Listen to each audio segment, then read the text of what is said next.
उत्तराखंड में नैनीताल के जंगलों में लगी आग बेकाबू हो गई है। 4 दिन से लगी आग की लपटें नैनीताल में हाईकोर्ट कॉलोनी तक पहुंच गई हैं। वन विभाग के कर्मचारियों, फायर ब्रिगेड, पुलिस के साथ साथ सेना के जवान भी आग पर काबू पाने की कोशिश कर रहे हैं। इधर एयरफोर्स के Mi-17 हेलीकॉप्टर से भी पानी की बौछार की जा रही है,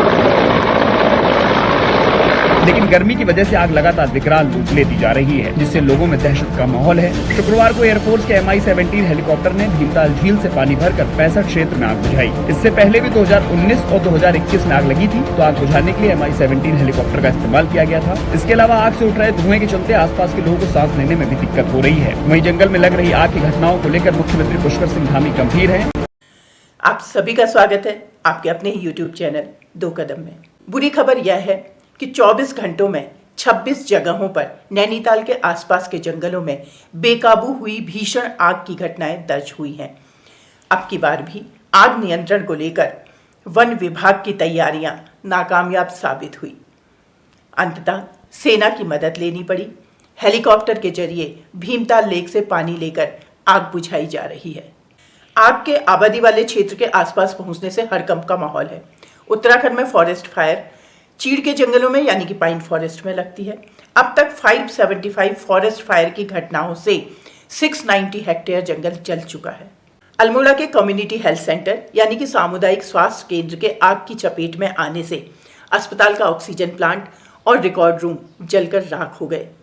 बागेश्वर का मैग्नेसाइट खदान ऑफिस आग की भेंट चढ़ गया।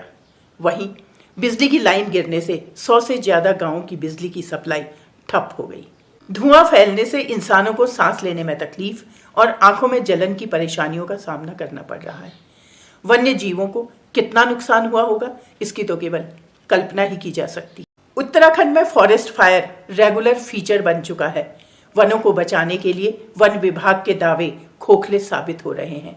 जब गंभीरता से काम होना चाहिए तब विभाग सोया रहता है, और जब हालात नियंत्रण से बाहर हो जाते हैं तब आला अफसरों में अफरा तफरी मच जाती है। तब वन कर्मियों की छुट्टियां रद्द कर दी जाती हैं। माना कि फॉरेस्ट फायर को 0 पर नहीं लाया जा सकता है, लेकिन उसे काफी कम तो किया ही जा सकता है। उत्तराखंड के जंगलों में आग चीड़ बाहुल्य क्षेत्र में लगती है, यानी कि फॉरेस्ट फायर पाइन फॉरेस्ट में ही देखी जाती है।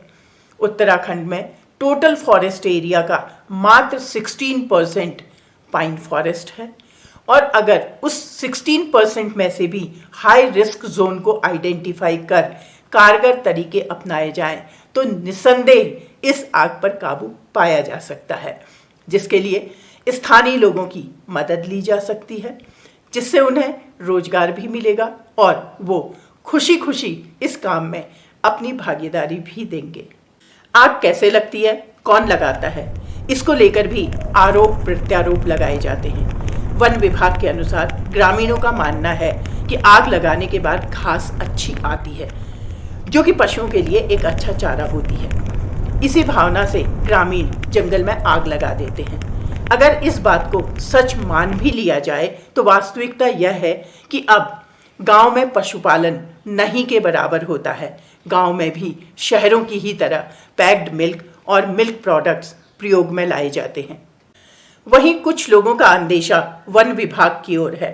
उनका मानना है कि जंगलों में आग वन कर्मचारी लगाते हैं और फिर सरकार से आग बुझाने का बजट लेते हैं। बहरहाल ये तो स्पष्ट है कि आग लगने की घटनाएं मानव जनित हैं, ना कि प्राकृतिक। समय रहते पूरी मुस्तैदी के साथ लेटेस्ट टेक्नोलॉजी का इस्तेमाल किया होता तो साल दर साल फॉरेस्ट फायर की घटनाएं निसंदेह कम होती नजर आती। मेरी नज़र में तो इसे वन विभाग का फेल्योर ही माना जाएगा।